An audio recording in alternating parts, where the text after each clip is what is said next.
দেবভূমি ভারতে যুগে যুগে অবতার রূপে জন্মেছেন স্বয়ং ঈশ্বর। এমনই এক দিব্য জীবন যার সাথে কথোপকথনে সেই সাক্ষাৎকার তুলে এনেছিলেন শ্রী মহেন্দ্রনাথ গুপ্ত। শ্রী গদাধর চট্টোপাধ্যায় হুগলি জেলার কামারপুকুরে জন্মগ্রহণ করেন এবং পরবর্তীকালে দক্ষিণেশ্বর কালী মন্দিরে কঠোর সাধনায় সিদ্ধিপ্রাপ্ত হন। তার নাম হয় শ্রী শ্রী রামকৃষ্ণ পরমহংস।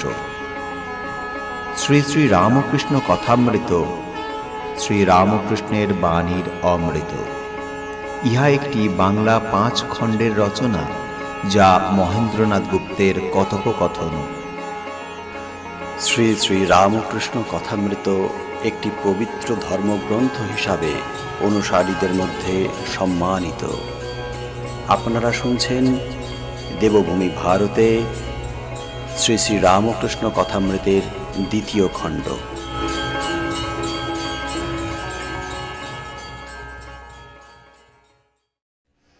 দশম অধ্যায়, প্রথম পরিচ্ছেদ। কার্তিক কৃষ্ণা চতুর্দশী, 28শে নভেম্বর 1883 খ্রিস্টাব্দ, বুধবার। আজ একটি ভক্ত কমলকুটিরের ফটকের পূর্বধারের ফুটপাথে পাইচারি করিতেছেন। কাহার জন্য ব্যাকুল হইয়া যেন অপেক্ষা করিতেছেন। কমলকুটিরের উত্তরে মঙ্গলবাড়ি। ব্রাহ্ম ভক্তেরা অনেকে বাস করেন। কমলকুটিরে কেশব থাকেন, তাহার পীড়া বাড়িয়াছে। অনেকে বলিতেছেন, এবার বোধহয় বাঁচিবার সম্ভাবনা নাই।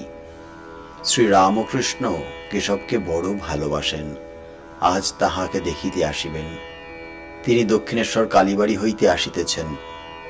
তাই ভক্তটি চাহিয়া আছেন কখন আসেন।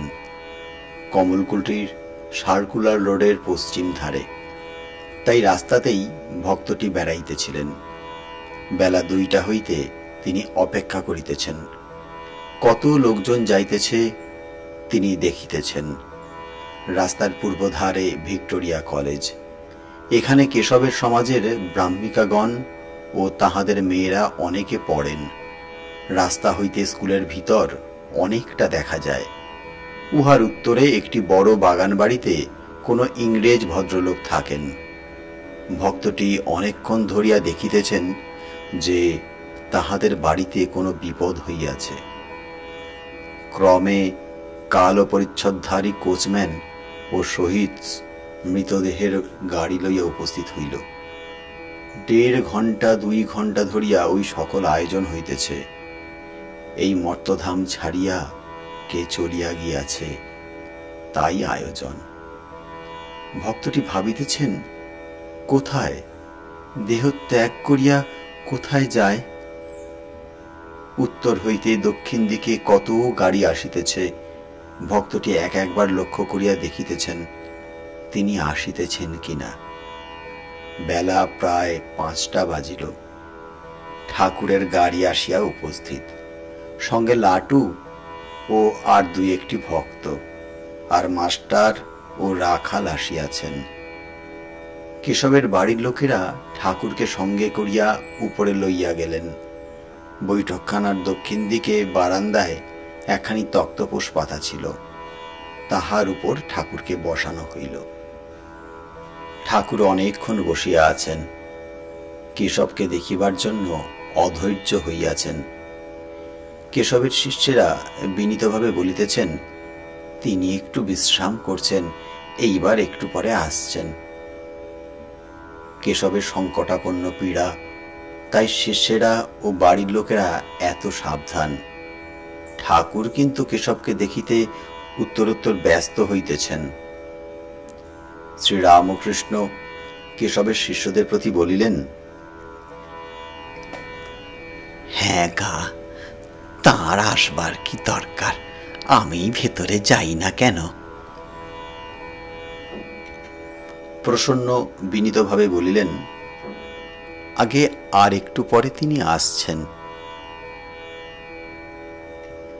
ঠাকুর বলিলেন,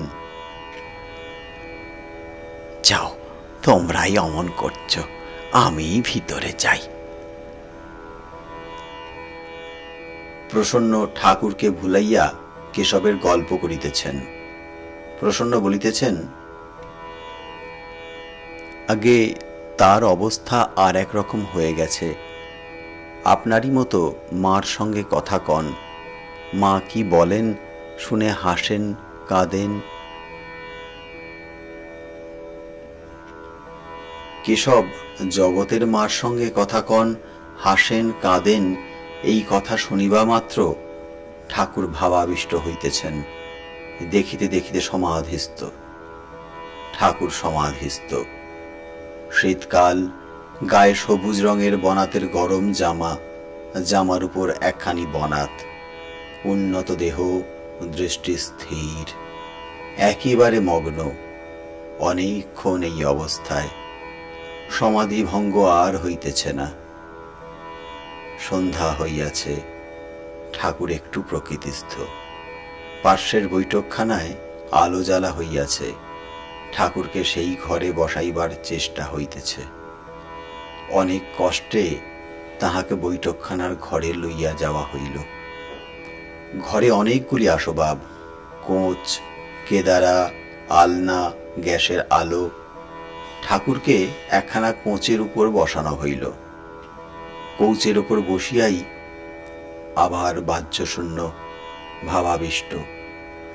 কৌচের উপর দৃষ্টিপাত করিয়া নেশার ঘোরে কি বলিতেছেন, আগে এসবের দরকার ছিল, এখন আর কি দরকার, এখন আর কি দরকার। কে রাখাল, তুই এসেছিস? বলিতে বলিতে ঠাকুর আবার কি দেখিতেছেন, বলছেন, এই যে মা এসেছ, আবার বারাণসী কাপড় পরে কি দেখাও। মা, হাঙ্গাম করো না, বসো গো বসো।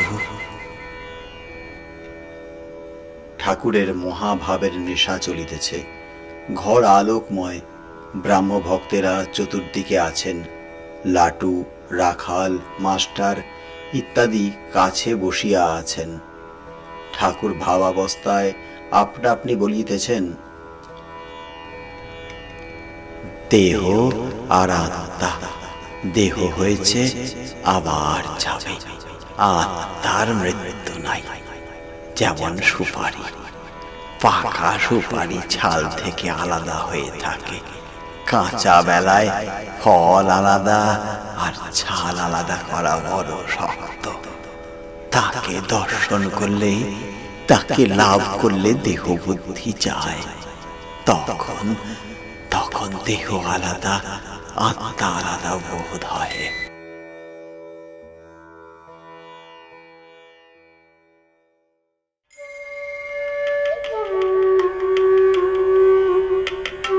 আপনারা শুনছেন শ্রীমকথিত শ্রী শ্রী রামকৃষ্ণ কথামৃত। প্রতিদিন আমাদের এই চ্যানেলে সম্প্রচারিত হচ্ছে শ্রী শ্রী রামকৃষ্ণ কথামৃতের এক একটি অধ্যায়, পরিচ্ছেদ। আমাদের চ্যানেলটি থেকে শ্রী শ্রী রামকৃষ্ণ কথামৃত শোনার জন্য এই চ্যানেলটিকে লাইক এবং সাবস্ক্রাইব করে রাখুন এবং বেল আইকনে ক্লিক দিয়ে রাখুন, যাতে প্রতিদিন সময় মতন এটি আপনি শুনতে পান।